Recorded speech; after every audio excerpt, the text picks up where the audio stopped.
Thank you to Julie and Julia again. Some great insights there. It's going to be a very busy 12 months for anyone covering the US elections. Our third session today, when it comes to divisive issues such as trans rights, immigration and access to abortion, there's a lot of conflicting discourse in the media. In this session, we're going to explore the complexities journalists face while covering these stories as they strive to strike a delicate balance between public interest and moral panic. Please welcome to the stage author Vincent Bevins and Global Managing Director at Refinery 29, Tamar Riley, in conversation with author and newsletter founder at the Media Mix, Claire Atkinson.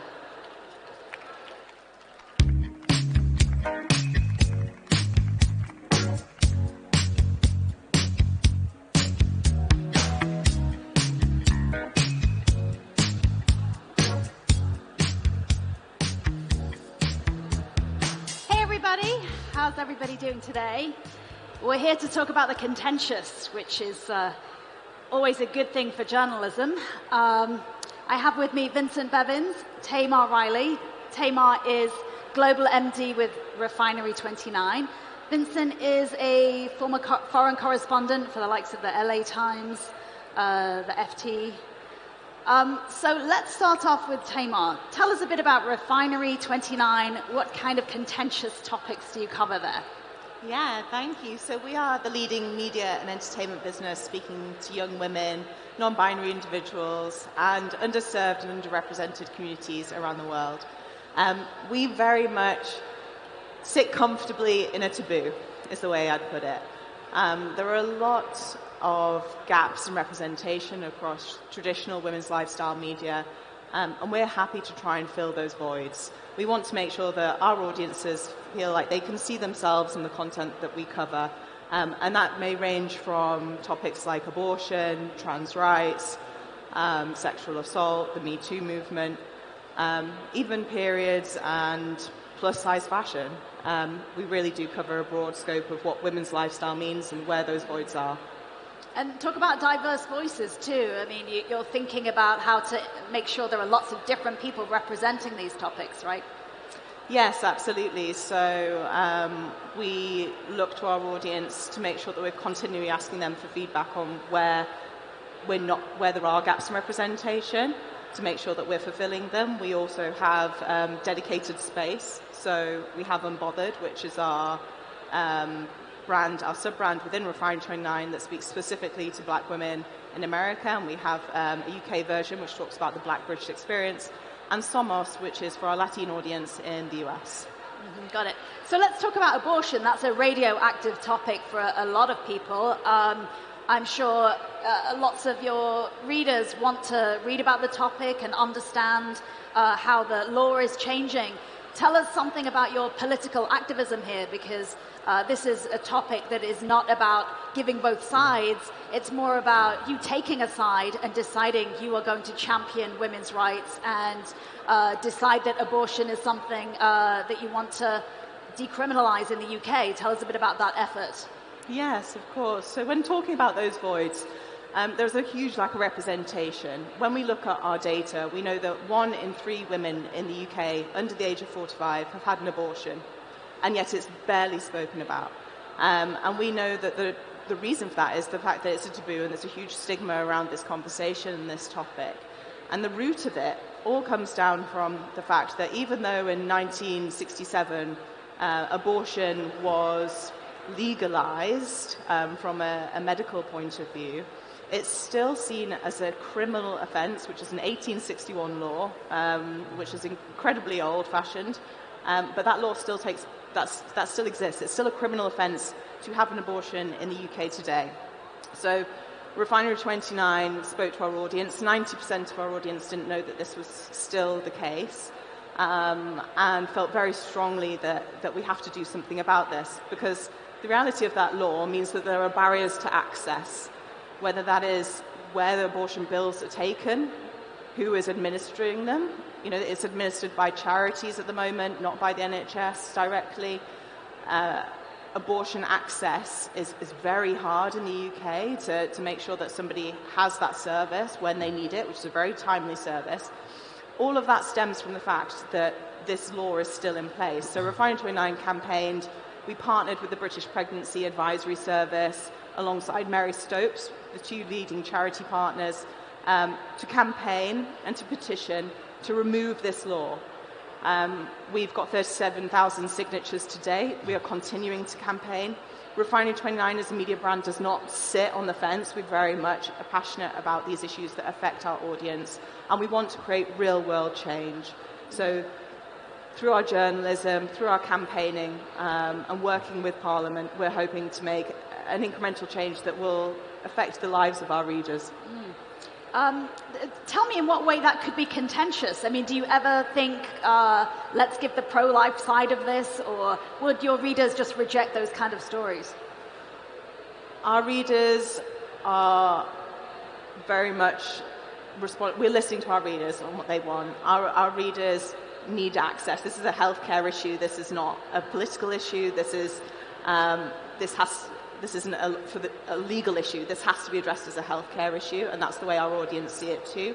The fact that this is still a criminal offence is part of the reason why we have all these protesters coming to abortion clinics, is because that taboo has been created and because this legislation hasn't been passed. So we're really trying to remove that and allow that access for not just our audience, but for the women of the UK. Yeah. Do you ever think about stories that are not going to get clicks, that are important, that you say, you know what, we've got to cover this.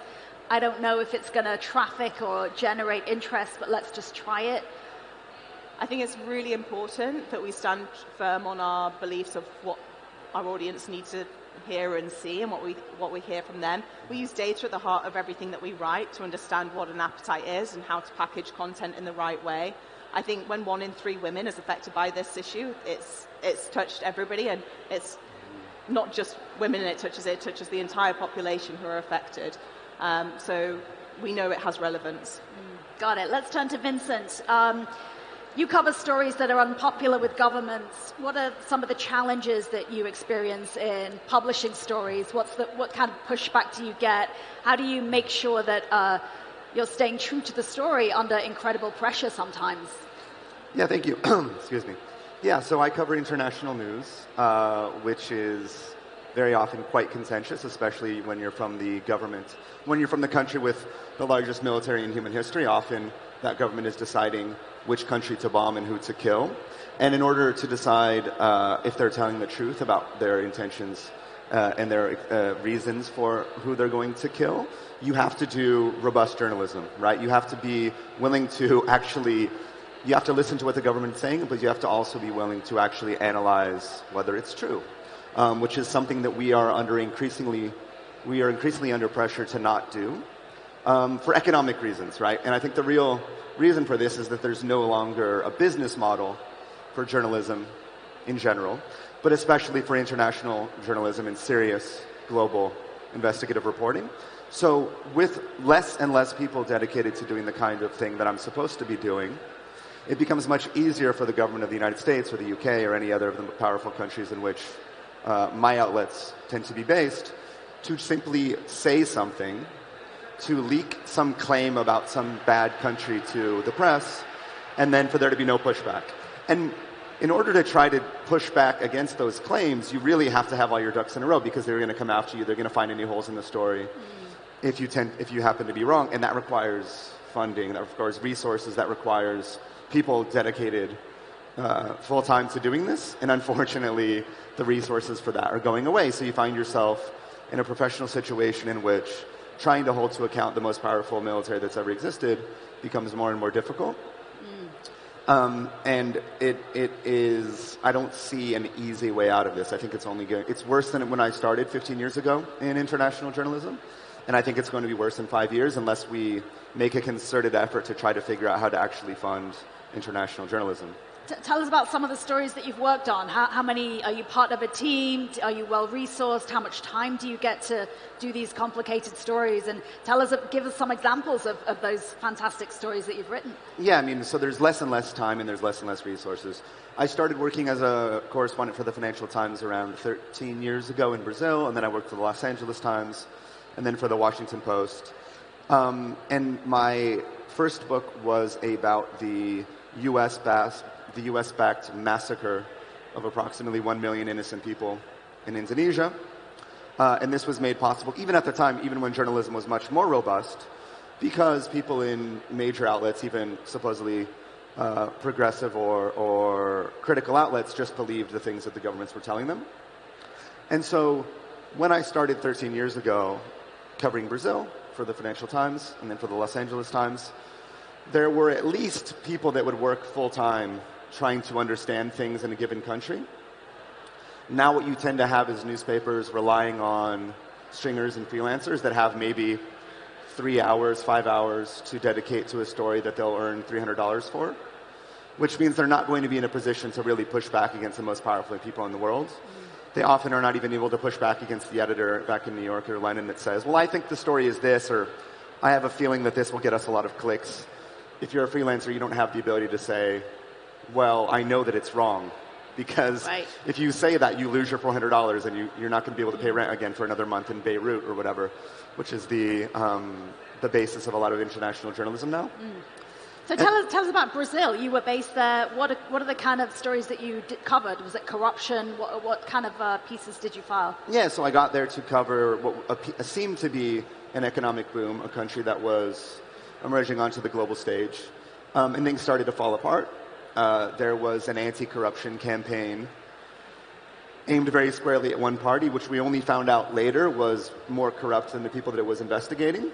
And if we had had the resources to actually look into that, we might have figured that out earlier. I think that my class of foreign correspondence failed in understanding what was really happening. And then my second book is about mass protests that have taken place around the world from 2010 to 2020.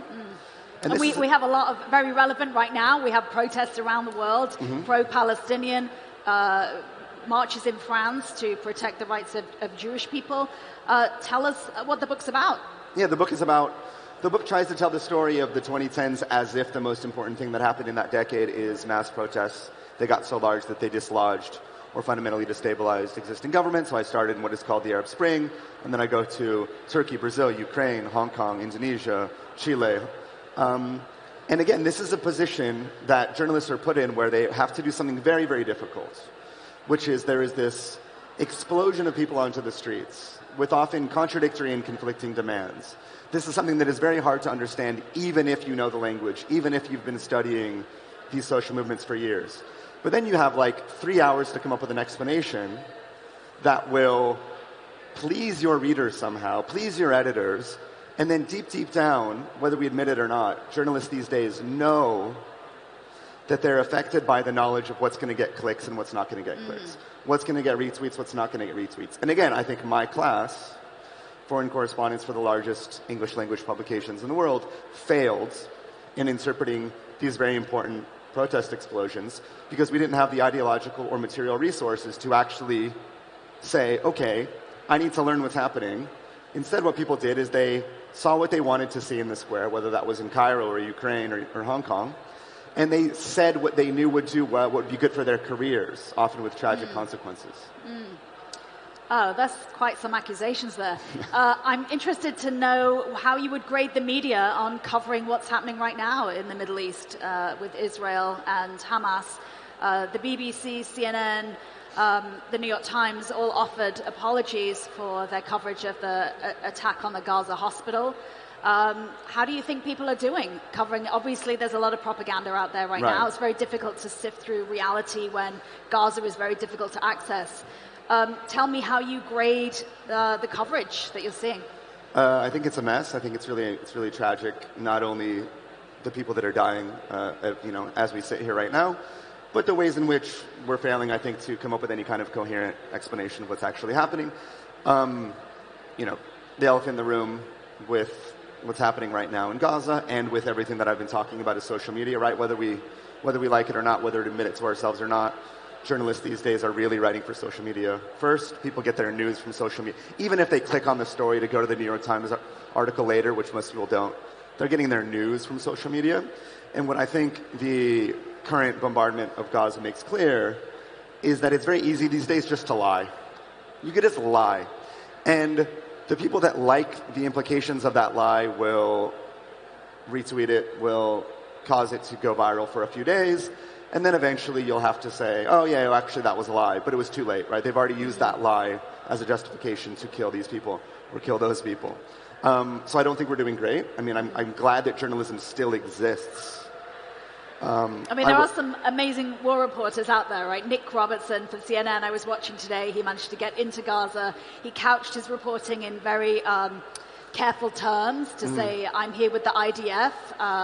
I'm writing my own report. Nobody is going through the notes. I have editorial control.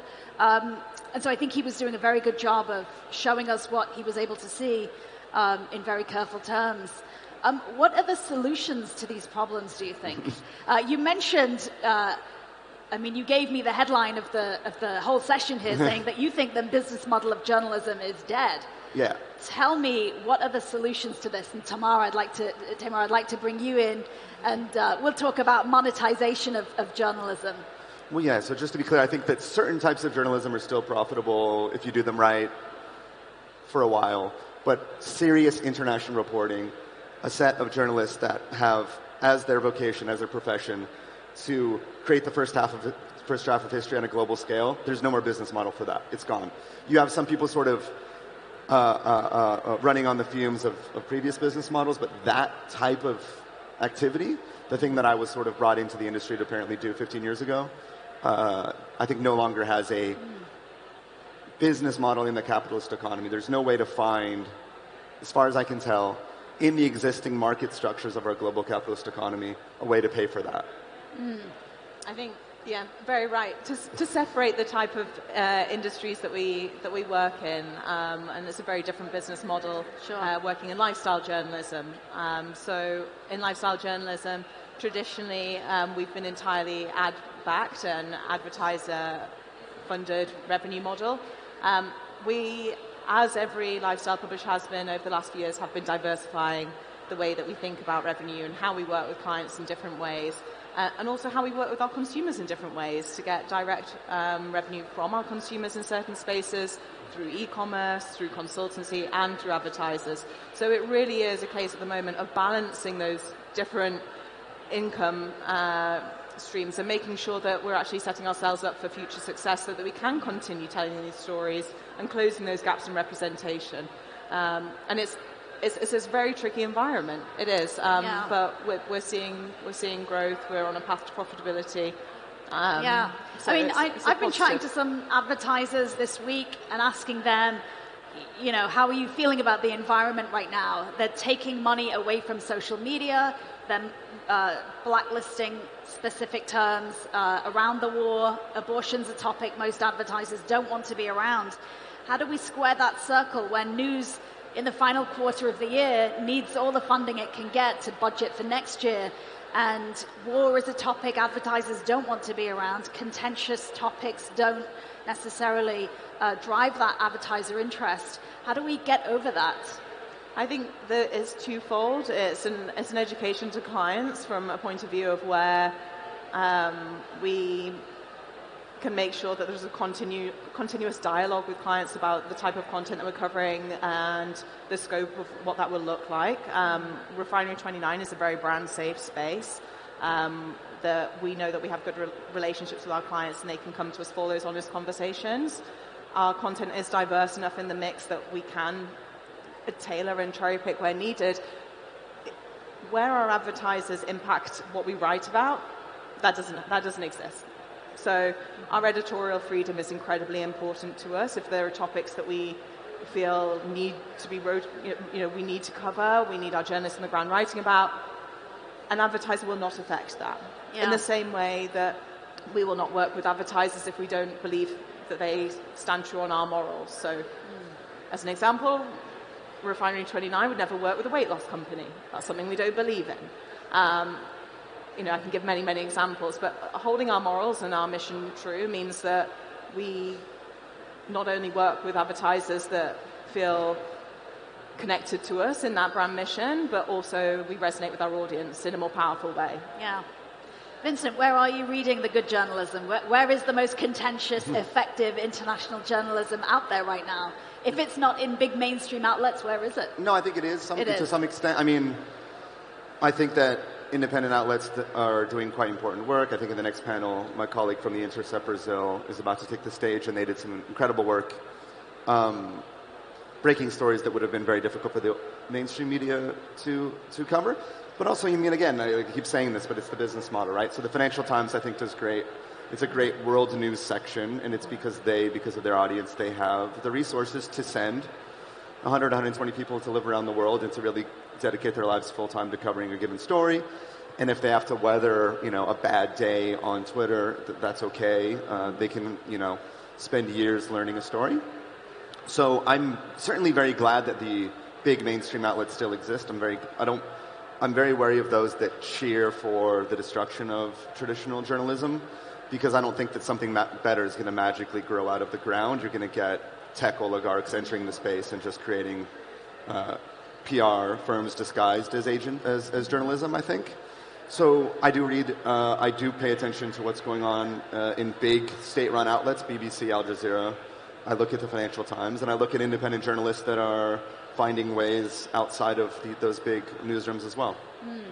Tamar, where are the good, original, fresh voices, and how do you find them? I mean, I'm obviously going to say all read Refinery 29. I can't not plug the business. We try to work with a really diverse network of freelancers in addition to our team in-house. That allows us to capture conversations, moments, and events from around the world that we feel do have relevance and impact to the audience in our core markets. We primarily operate in the US and UK, but we have an outpost across Europe as well. We mainly cover the stories that matter to those audiences. Yeah. Got it. Markets. Great.